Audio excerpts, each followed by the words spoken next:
How you doing, everyone? I want to welcome you to the show.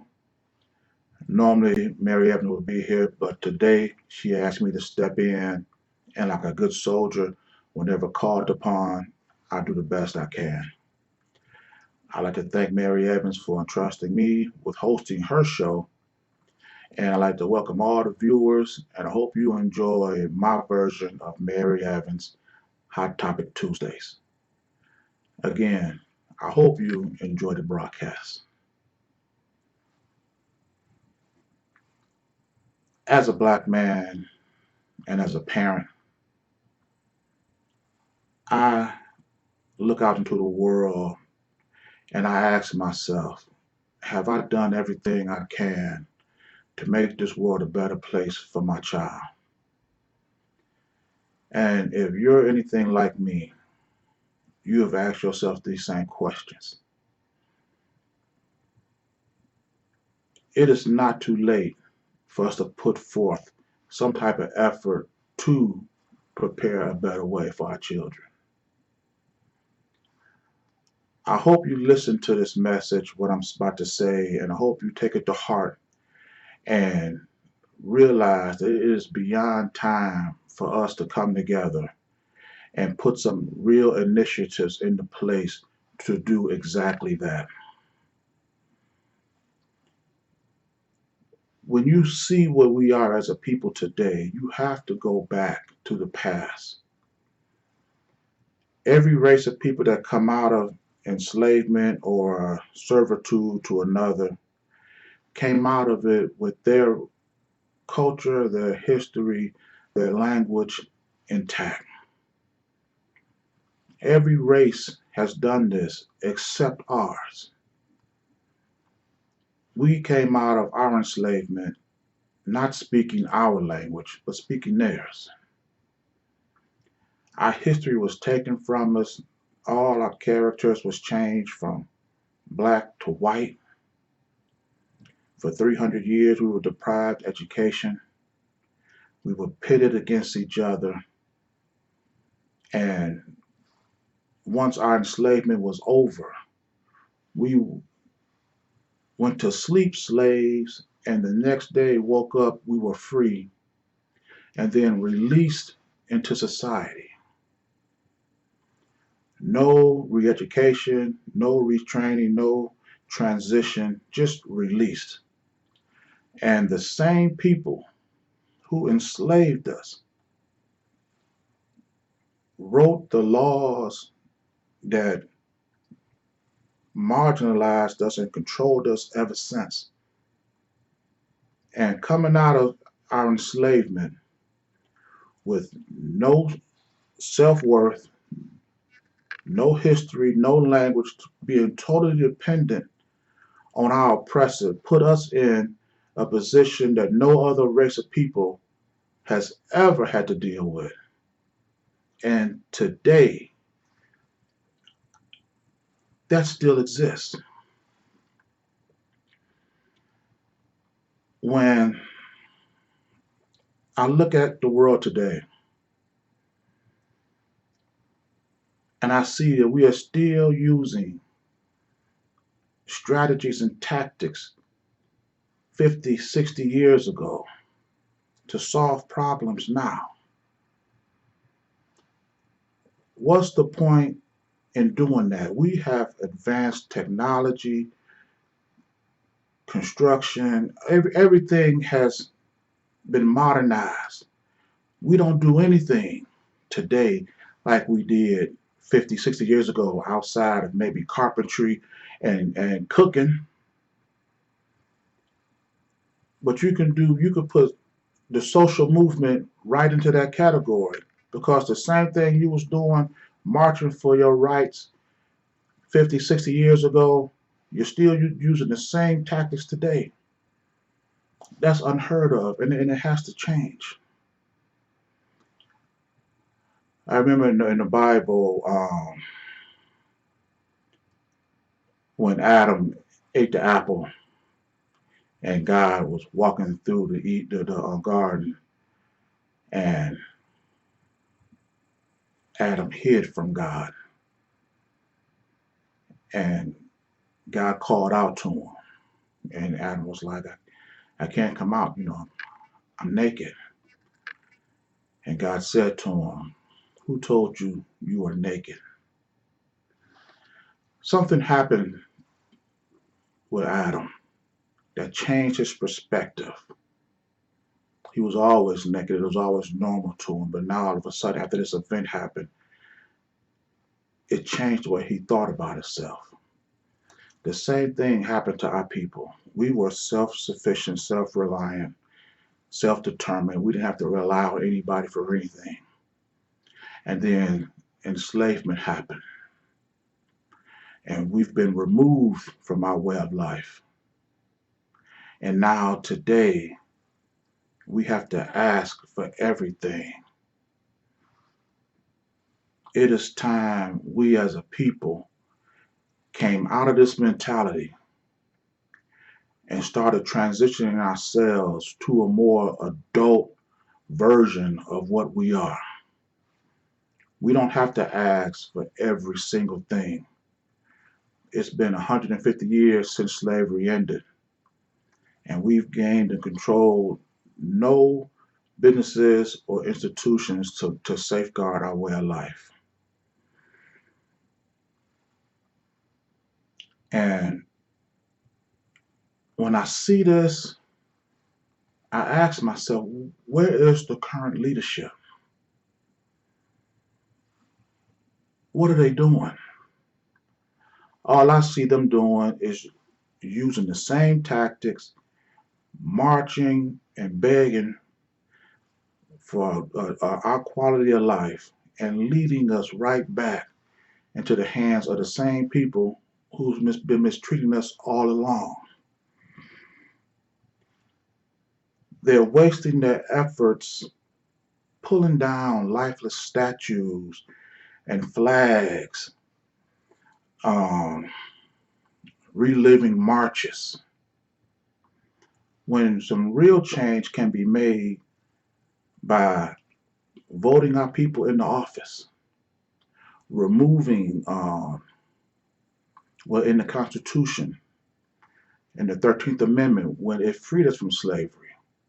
And it says in the same sentence that slavery has ended, but if you break any law, or just a law, it doesn't matter what law it is, you immediately fall back into involuntary servitude. No other people on the planet that ever come out has ever had a law that they can break that will place them right back into the same people who've been oppressing them, except us. We have been voting people in office for the last 100 years, and we have not addressed this whatsoever. This needs to be, instead of taking down statues and flags, and we should be focusing on removing this from the Constitution. We need to be changing these laws, limiting the reasons why a police officer can take you to jail. You so much as jaywalk, and they could take you off the street and throw you in jail. You have prisons that's set up, built based on occupation. This prison can only be maintained if it keeps a certain level of occupancy. This forces the institutions to keep the prisons full, which means harsher sentences. You sending the police out there to gather up as many people as possible. And because we haven't addressed the laws in this country, you could drop a piece of paper on the street and they can throw you in jail. And then once they get you in the system, they could slap whatever fine on you, make you pay whatever. And if you're not able to pay a bond, then you're going into the prison system. You get into one fight, one disagreement, and they're extending your stay. And next thing you know, I had an uncle myself. Went to jail for stealing cigarettes and served like 9 years in prison. When he come out, he was never the same. We have got to address this. Never mind no statues and no flags. Statues are not snatching people off the street. Statues is not arresting people. Statues is not planting drugs or falsifying evidence against our people. We have got to modernize our struggle. Even today, this coronavirus pandemic, it has exposed our vulnerability in ways that I didn't even want to realize. All you have to do is be vulnerable to in one area of our life, and it will increase your chances of catching this infliction and reduce your ability um, to get care for it, medical treatment. All they have to do is just pay you less than what everybody else get paid. We have no control over our pharmaceutical companies, no hospitals to address our needs. As soon as we walk, we don't have no idea what the services are, what the cost is going to be.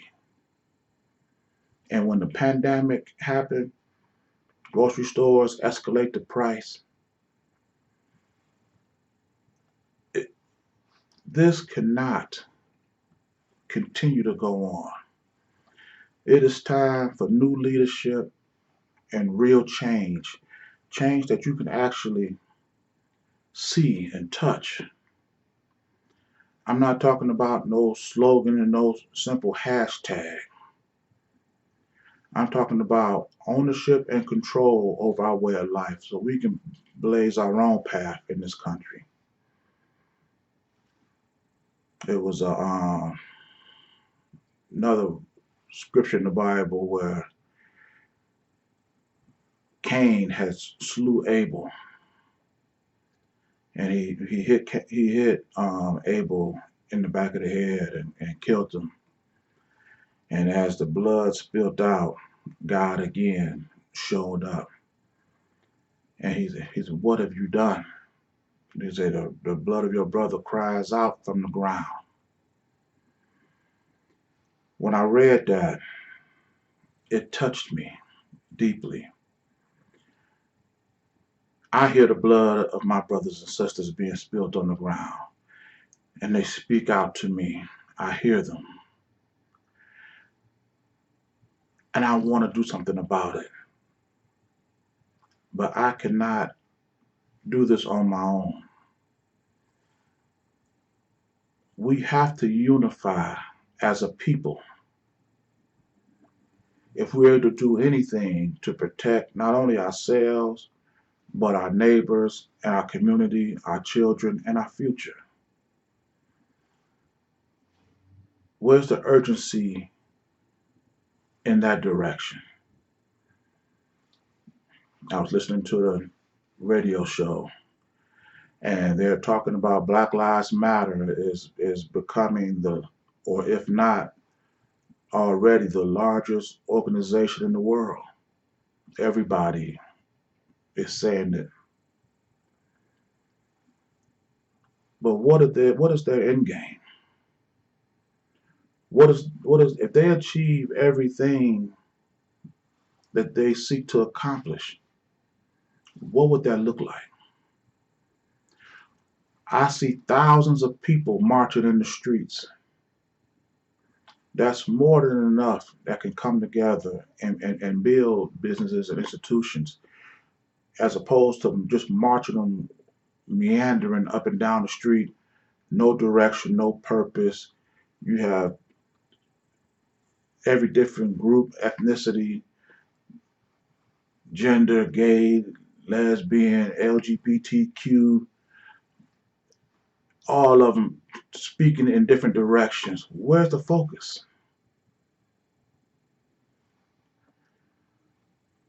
we need to come together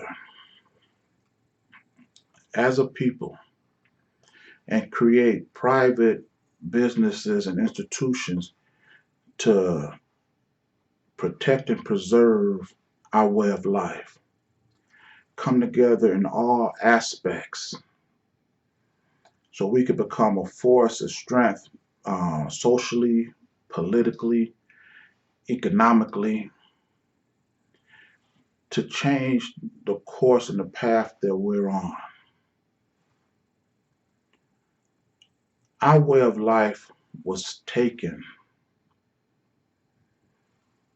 We didn't have to rely on anybody for anything until slavery happened. And since then, we have been last in every category that measures the quality of life that we live.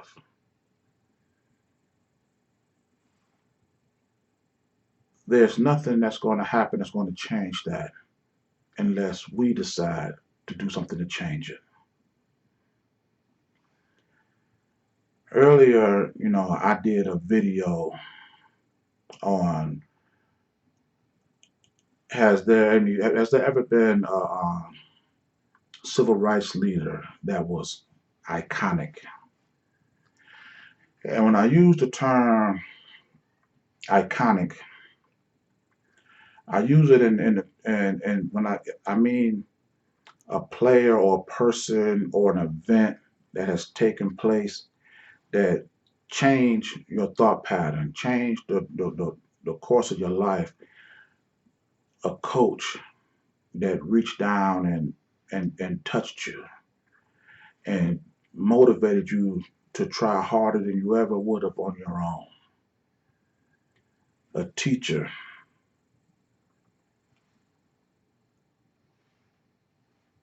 I didn't see that in civil rights leaders. I just don't. And I know people talking about Martin Luther King, but what course did he really change? Where's our independence? Where's our liberation? And when I say liberation, I mean our way of life outside of our oppressor. If I was to gain every accomplishment that I've set forth for my people, to put it simply, it would be this. When I sit down at a table and I look at a plate of food, I want to be able to say,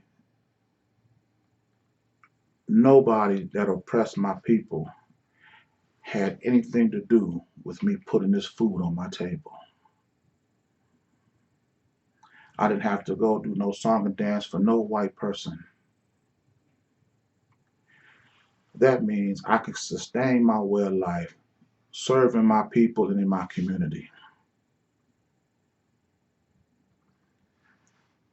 Until we can do that, our way of life can never be secure.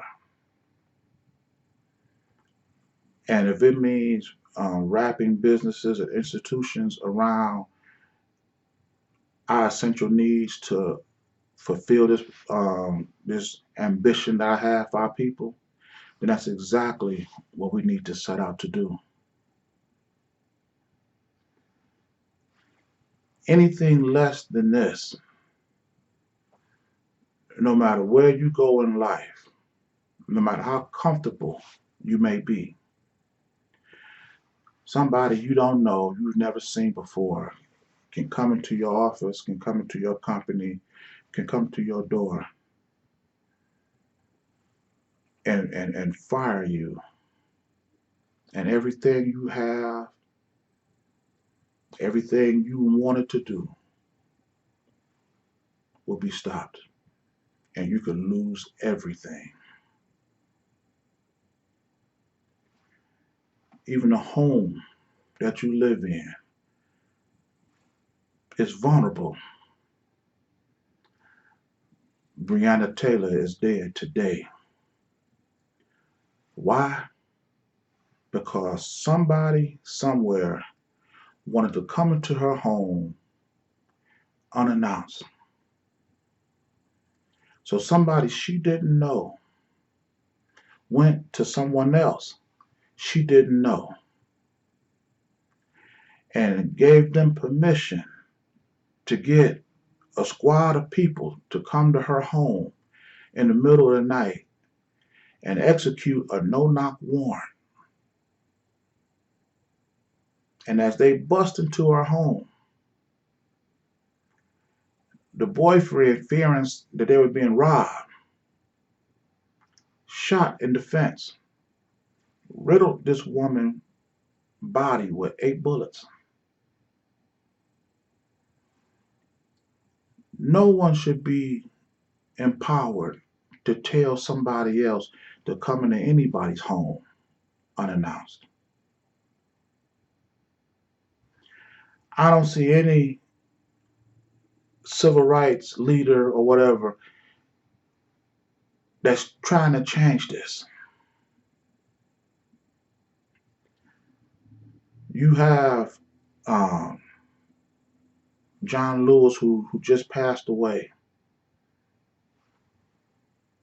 He went to Washington in 1987, fighting for voting rights.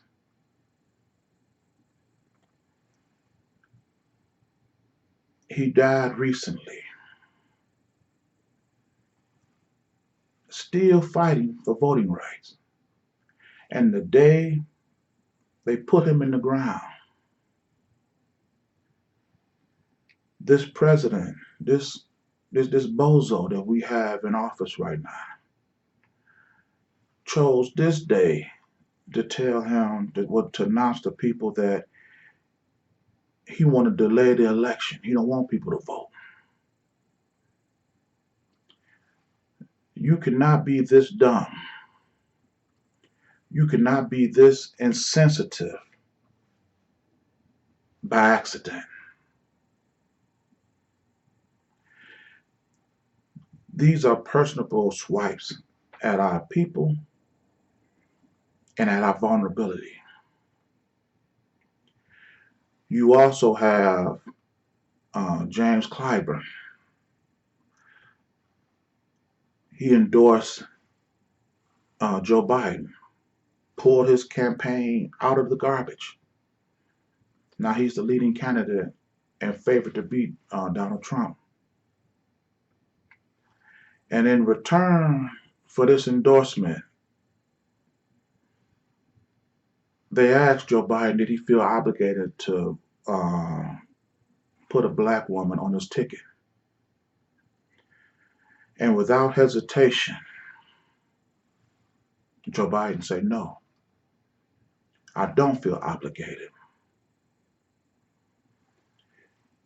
But he went on to say that black women got him to the dance and they will play a prominent role in his cabinet, but being vice president is not something that he is obligated to do. This is another slap in our face. We are taking our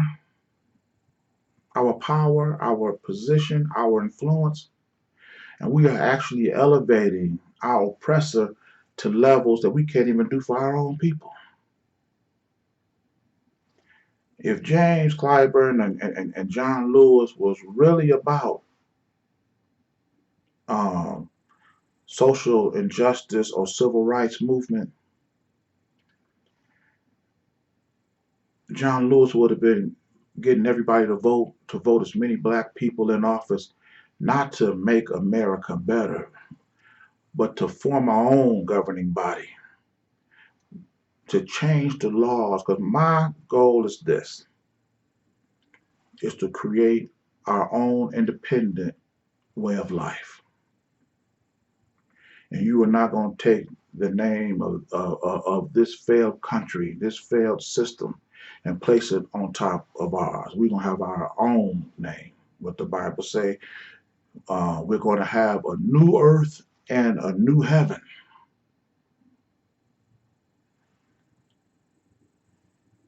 We can do this. But as I said, that's my ultimate goal, to create an independent way of life for our people. My plan B, if you want to call it that, is to change and alter this system to be a better system while we're in the process of creating our own independent system. There is no alternative to that. We have got to create our own independent way of life. This system is failed. It is dead. When you look at this country right now, it is, and if you go to US debt clock, you go to Google, put in US debt clock, and it'll show you the national debt this country is in. But more importantly, it'll show you what your contribution to this debt is. And right now, it is like $80,000 per person in the United States. And this is a debt that's spread out evenly. But when this country offers money in stimulus packages, they don't offer that money easily. The majority of the stimulus packages associated with this COVID-19, about 80% of it went to the top 1-2% of the population. This is why uh, the poor only got like $1,200 for one stimulus check. And you get that just in time to buy groceries or to pay your rent. And that's it. And then the unemployment, well, they was getting an extra $600. But that's nothing compared to what other countries was doing for their people. Canada, I think in Germany or Russia, was giving out like $8,000 a month. We give out a one-time $1,200 payment, and this is the greatest country on earth. Where's the greatness? We have over 150,000 people gone, dead because of COVID-19. And all this president keeps talking about is the stock market. These people are gone, and a lot of them shouldn't have been gone. But because this country has an inordinate love and affection for money, they hardly ever talk about the dead.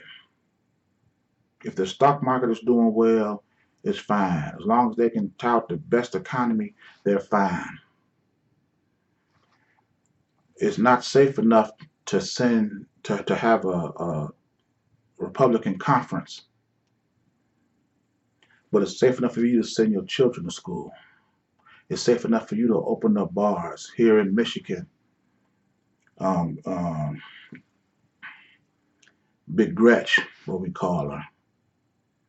You want to close down the bars, but open up the casinos at 15% occupancy. So if you can't go to a bar to drink, where's the next place you're going to go to drink? The casino. And at 15% occupancy, what's the point of them even opening up the doors?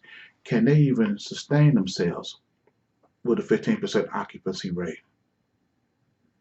As opposed to just shutting everything down and safeguarding lives. They're trying their best to keep these businesses open. This system is incapable of fixing anything, and we should not be committed to it only because we would not come together and create our own. Our new direction should lead us in this path of determination. There is no difference between us that should be greater than the unification and self-determination of our people. Returning our culture, our history, our structure, not just for us, but for our children and our children's children. We need to get generational about this. When I look at my people in this country, we have 46 million blacks in this country. Do you know how many grocery stores, how many goods and services it would take to see to the needs of these people? How many CEOs, owners, managers, truck drivers, carpenters, electricians, entrepreneurs it would take to see to the essential needs of 46 million of our brothers and sisters, and not be relying on a system that 150 years beyond slavery, we still working on the first black to do this and the first black to do that, where we could create our own way of life.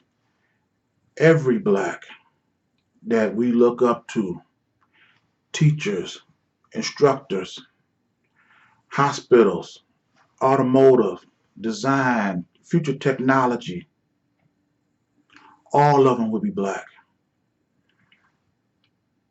Our black women lead the world in education.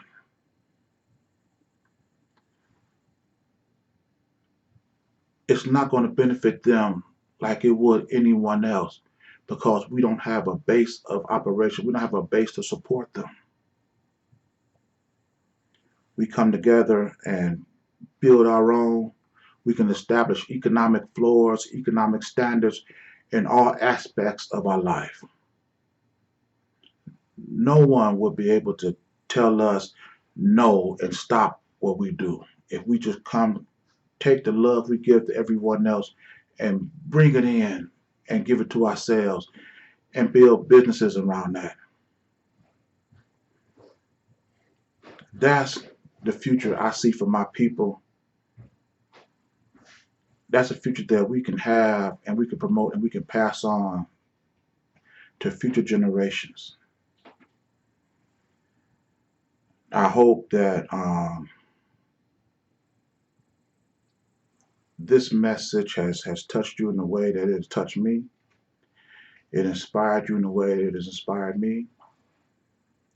And again, before I leave here, I want to thank Mary Evans for the opportunity for me to come in and host this show for her today. I hope the viewers, I hope you got a chance to see where I'm at and where we can go together as a people. And if you like this message, I want you to share it and I want you to share this message. I want you to take it to your heart. We are beyond time for us to do this. We should have done this years ago, but it's not too late. We can do it now. And I don't want to continue this on much longer, but again, I want to thank Mary Evans for the opportunity to host the show. I hope you liked it, and I will see you next time. Thanks for watching. Talk to you soon. I love you all.